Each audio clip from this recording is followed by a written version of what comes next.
She's just seen herself in the, what's it called, the monitor of the video. Ready to attack yourself, were you? Okay, beat it, sling your hook. Hey folks, it's Wednesday morning. I don't work on Wednesdays, so I figured I had to do kind of one of these full disclosure videos about something or other.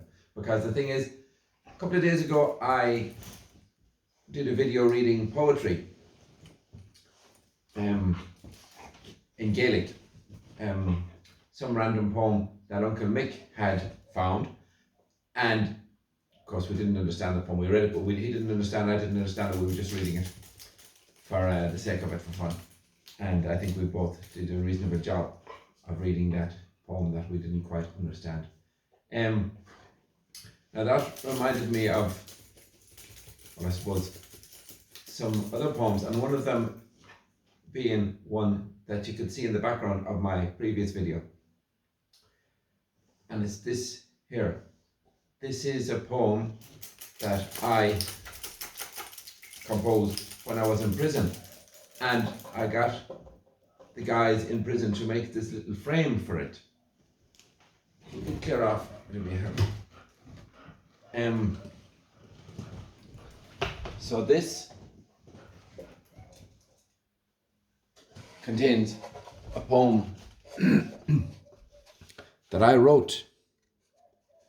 Let me tell you a little story about it. In 2019, July of 2019, when I was the day I was going to fly to Ireland to start a whole new life, I had a whole new plan ready for my life. That day I was stopped by the Spanish police and arrested, and pretty much immediately sent to prison for a sentence of 5 years, because they had about 2 weeks previously seen a grow, as we call it, a garden full of medicinal hemp that I and a so-called friend of mine had. This is the person I believed was my best friend in the world. It turned out he was using me all along, unfortunately. I'm not the brightest when it comes to social awareness. So I was thrown under the bus by this guy who could have come along and fixed the situation, because the thing is, we were growing this medicinal hemp mostly to make medicine. We were using it to produce what's called full spectrum hemp oil, which is used, many people will dispute this, but many people have lots of at least anecdotal evidence that it worked. And we had a lot of people who would come to the person we supplied for medicinal oil made from full spectrum medicinal hemp. In fact, there's a book which kind of mentions this. There's a lady who lived here in Tenerife. Her name is Dee Mani, and she was diagnosed with quite advanced cancer, and she drew up a plan. She came up with strategies to beat it, to recover, and one of her tools in her toolbox was full spectrum medicinal hemp oil, which she ended up getting from us because that's what we produce, and we are mentioned under another name in her book. The person that we supplied the plants to, who made the oil, she's mentioned in the book. She's known as Daisy.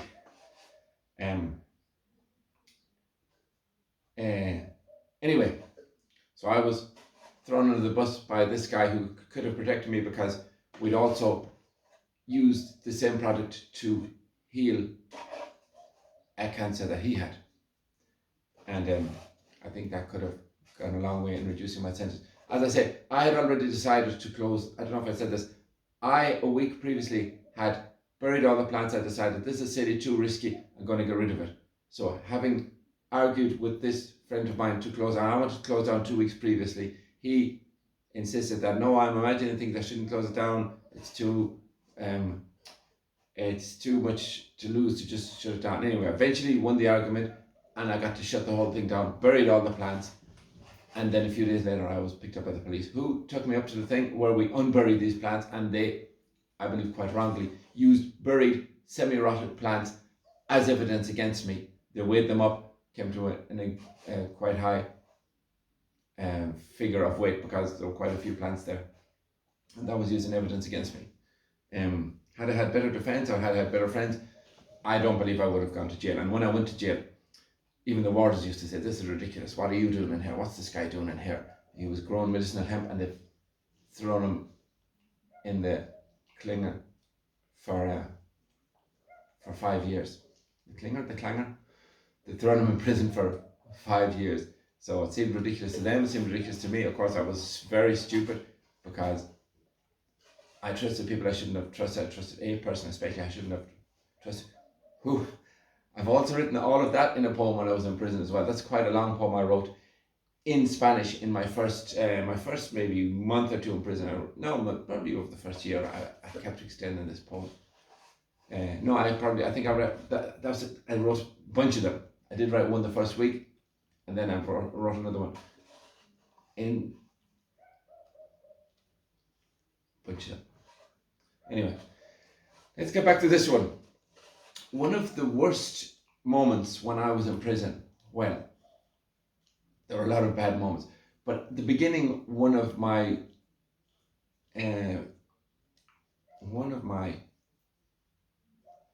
disappointments was that now my mother, who of course, like most people I dearly love, would find out that I had not been a good boy, that I had been naughty, that I'd done things that are illegal, and I was terrified that she would be disappointed in me, because she always, like most good mothers, wanted us all to do the right thing and to be correct and to obey, to follow the law.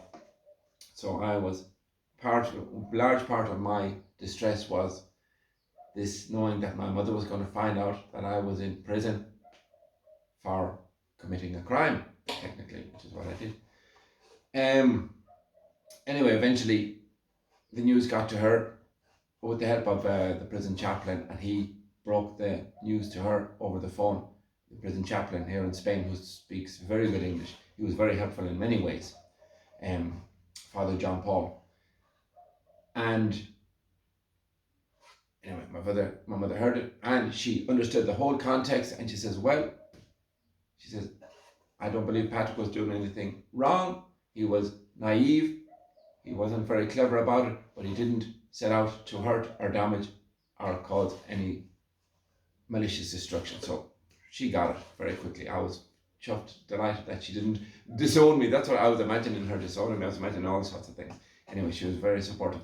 But at one stage, I remember in a phone call to one of my siblings, I'm not sure where I got the message, they said, Mom is feeling quite fragile, and she believes she might, I'd just been given 5 years sentence.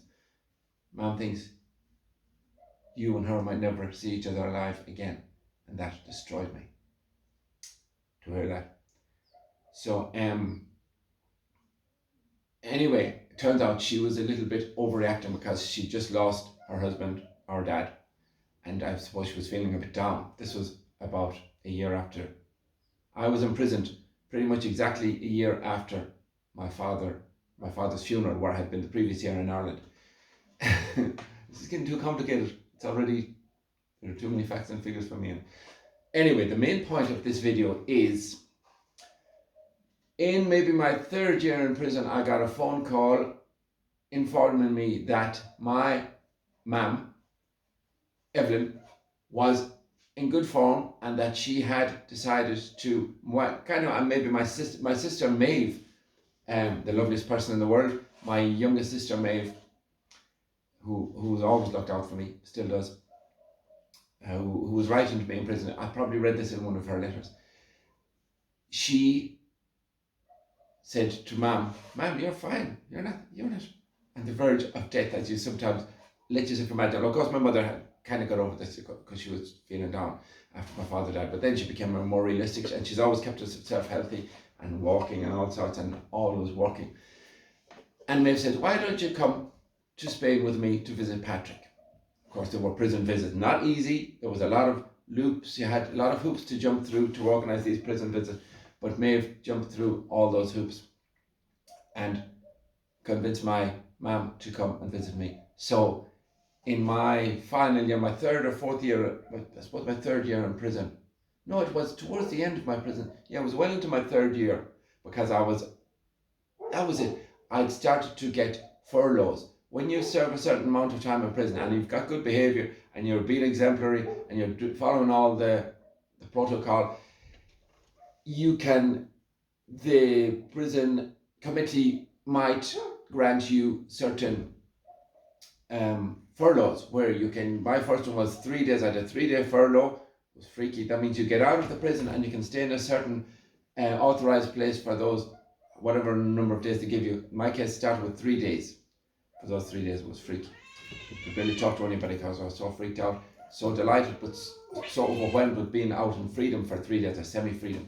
Anyway, then I got another furlough of 3 days, and then I think it was on my third furlough of 5 days, I believe, Maeve organised for her and my mum to come and meet me at the prison. But anyway, going back to, oh yes, it was a phone call. I got the news on a phone call that Mom's coming over to visit you, whatever, in 2 months or in 3 months. And when I got this news, I was overjoyed. In the prison, in this dank, dreary, miserable prison yard, on the dank, dreary, miserable prison yard phone that you had to queue up to use. And I got my phone call and I got this great news. Mom's coming to visit you in prison. And I already had been informed that she'd forgiven me, that she had accepted, and that she didn't hate me, and she hadn't disowned me, all these horrible things that I was imagining in my first few days in prison. So I was overjoyed to hear that my mum was coming to meet me as I was walking out of prison on one of my furloughs, which was quite, for me, it was quite symbolic. She was there to meet me, to take me away from the place, if only symbolically, for a few days. And I spent 5 great days with my mum and my sister Maeve on my furlough. Of course, I had to go back after that. But then this was the beginning of the end, and within 6 months I was full-time out on parole. Sorry for going into all the details, just I'm kind of rehashing in my mind. Anyway, the main thrust of this video is this story time is when I got that phone call in the prison yard on that day, from being, of course, down in the dumps most days, I was filled with joy to hear my mum was coming to visit me. And a poem started forming. A poem started to form in my head as I was walking from the phone back to my cell, because I was finished. It was actually lock-up time when I was finishing my call. The loudspeaker was coming. All prisoners back to their cells. All prisoners back to their cells. And that meant if you weren't back in your cell soon, you were going to be in trouble. So I had to walk. I knew I had 3-4 minutes to get back to my cell. So as I was walking across the prison yard, small yard, from the telephone back to my cell, I'd pretty much written this poem, certainly the bones of it. And I tweaked it then, and within a couple of hours, this whole poem was finished. Now, this poem is really, for me, my mum, my family, people who know me, because there's things about me and this that if you don't know me, you might not get it so much, but I think it will come together. So let me just read this poem. I'm going to try to read it without weeping, because I get emotional. Because it was a very emotional time, and it's talking about quite emotional things. Even maybe not directly, there's a little bit of a kind of a slant on this. Okay, this is the first time I've read this poem in a while. Let's see how it goes. I should get my glasses, shouldn't I? Just a minute.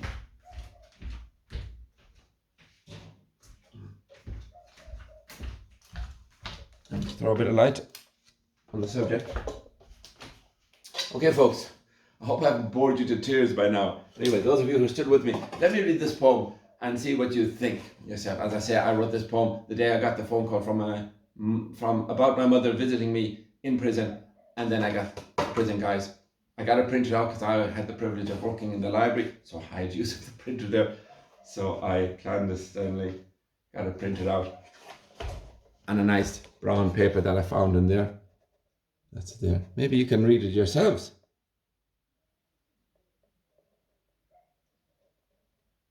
On the screen there. Let me try to go through it without getting too emotional. Of course, I wrote in English because my mother is from Dublin. She spoke English all her life. Anytime she tried to attempt Gaelic, I would just cringe because, like most Dubliners, terrible pronunciation. So, of course, when I think of my mum, my mind turns to English, and of course, she speaks for me. When I was a child, she was the model of the best speaker of English in the world, and I always kind of imitated her, I think, up to a point. But without the Dublin accent. No, she didn't really have a Dublin accent. As soon as she moved to Mayo, she kind of lost her Dublin accent. I don't think she ever had it very strong anyway, because she was a fairly well-to-do, fairly not very working class, maybe middle class family. She is from a middle class family, so she speaks a bit posher than most Dubs. But now she speaks pure Mayo English. Okay, let's try to cut down the asides. Let me quickly wipe these glasses. It's quite dusty here. It's quite there's a lot of haze here in Spain these days, being the end of summer and all. Right, there are one, two, three, four, five. A bunch of verses in it, but it's kind of in three separate parts. The name of the poem is One Good Thing. So here I am stuck in this cradle, a fine baby boy like me. It rocks, it's creaking, there's something leaking. It's the last place I want to be. But how did I ever end up in here? The bogeyman, I guess. If I'd only been clever, I know I would never have ended up in this mess. But there's one good thing I know for sure. My mama will soon come along. She'll pick me up and she'll hold me close. She'll be righting every wrong. I'll be so glad to be back with her. I know I'll still cry for a while. But then when I'm safely in her arms, she soon will make me smile. Now here I am trapped in this playpen, a fine young lad like me. Toy trucks, toy cars, real wooden bars. It's the last place I want to be. And how did I ever end up in here? That old bogeyman, I guess. If I'd been more clever, I might have never got landed in such a mess. But there's still one thing I know for sure. My mam will come along. She'll lift me up and she'll let me out. She'll right my every wrong. I'll be so proud to escape with her. I may well cry for a while. But once again, when I'm out of this pen, she'll again bring back my smile. And now it's my first day in infants. A fine little brat like me. No dogs, no cats, just other brats. It's the last place I want to be. Now how in the name did I end up in here? Flippin' bogeyman, I guess. From now on I'll be clever, so I never ever end up in any such mess. Still one thing for sure. Mother will come along. Take my hand, walk me out, righting every wrong. And I'll be so glad to be back with her. And I might just cry for a while. And she'll wipe my face as we leave this place. And we'll both make each other smile.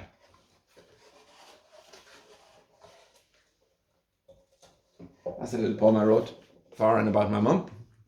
You notice I didn't mention the prison, but the same feeling is all over it. Sorry if I bored you too much. Anyway, I figured it was maybe a good idea to clear up my situation, how I ended up in prison, and a little bit of my own poetry, of many, many that I wrote in prison. I think that's the only one. Maybe wrote maybe two in English, bunch in Gaelic, bunch in Spanish.